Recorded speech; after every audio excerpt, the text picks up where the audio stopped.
Arrange marriage பொண்ணு பார்க்க போகிறது. அந்த பொண்ணு பார்க்க போகிறப்ப பொண்ணை வந்து மாப்பிள்ளை உட்காந்துருப்பாரு. அவர் என்னமோ உலகத்திலேயே ரொம்ப நல்லவே மாதிரி ஆக்ட் பண்ணிட்டு இருப்பான். பார்த்துருக்கீங்களா? அந்த மாப்பிள்ளை அவ்வளோ அநியாயம் பண்ணுறவன் அந்த பொண்ணு பார்க்க போகிறப்ப ஃபேஸ் எல்லாம் அப்படியே மாற்றிடுவாங்க. யாரை பார்த்தாலும் சிரிப்பான், எல்லாத்துக்கும் தோசரம் சொல்லுவான். தோசரமையா, தோத்திரமையா, தோத்திரமையா. பையன்னா இப்படி பையன் கிடைக்கணும்யா. அந்த பெண் வீட்டார் அப்படியே மயங்கிடுவாங்க அந்த நடிப்பை பார்த்துட்டு. காஃபி டீலாம் கொடுப்பாங்க. காஃபி டீ சாப்பிடுங்க மாப்பிள்ள. காஃபி டீலாம் நமக்கு பழக்கம் இல்லைங்க. குவாட்டரை வாங்கி ராவை அடிப்பான். ஆனால் பொண்ணு வீட்டில் போய் சொல்கிறேன், காஃபி டீலாம் பழக்கம் இல்லைன்னு. காராச்சேவு சாப்பிட மாட்டாரான். அனாவசியமாக நான் ஸ்நாக்ஸ்லாம் சாப்பிட்றது இல்லைங்க. மார்னிங் வந்து பெரும்பாலும் பிரேக்ஃபாஸ்ட் வந்து அவிச்ச வெஜிடபிள்ஸ் தான் அப்படின்னா. சார் இந்த வயசுலேயே இவ்வளவு கட்டுப்பாடோடு வாழ்கிறாரு மாப்பிள்ளை அப்படிமா.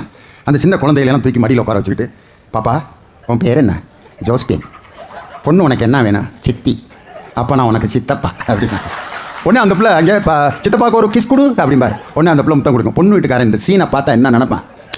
குழந்தைய மேலேயே இவ்வளோ பாசமாக இருக்கானே, நம்ம பிள்ளையை எப்படி வச்சு காப்பாற்றுவான் அப்படிமா. இதெல்லாம் பெண் பார்த்து திருமணம். இப்போலாம் அதெல்லாம் இல்லை. வர்றேன் அவங்க அப்பாட்ட, பார்த்துட்டேன்பா அப்படிங்க. பார்த்துட்டேன்னா பொண்ணு பார்த்துட்டேன். யாரா? நமக்கு உங்களுக்கு தெரிஞ்ச பொண்ணுன்னா நான் எதுக்கு உங்கள்கிட்ட பேசுகிறேன்? நான் சொல்கிறா என் கூட படித்த பொண்ணு. சரி எப்படி இருக்கான்? எப்படி இருந்தால் உங்களுக்கு என்ன கட்ட போகிறது? நான் தானே அப்பாட்ட பேசுகிறான். ஏன் அப்படி? அவங்க அப்பா சொல்கிறாரு, அந்த பொண்ணோட வீட்டில் பேசிட்டியா? உங்களுக்கு முன்னாடியே நானே பேசிட்டேன். அவங்க அப்பா சரின்ட்டார் அப்படிங்கிறான். அவங்க அப்பா வேலையும் குறைச்சிடுறான். திருமண முறைகள் மாறிடுச்சு, கல்வி முறை மாறிடுச்சு, வாழ்க்கை முறை மாறிடுச்சு.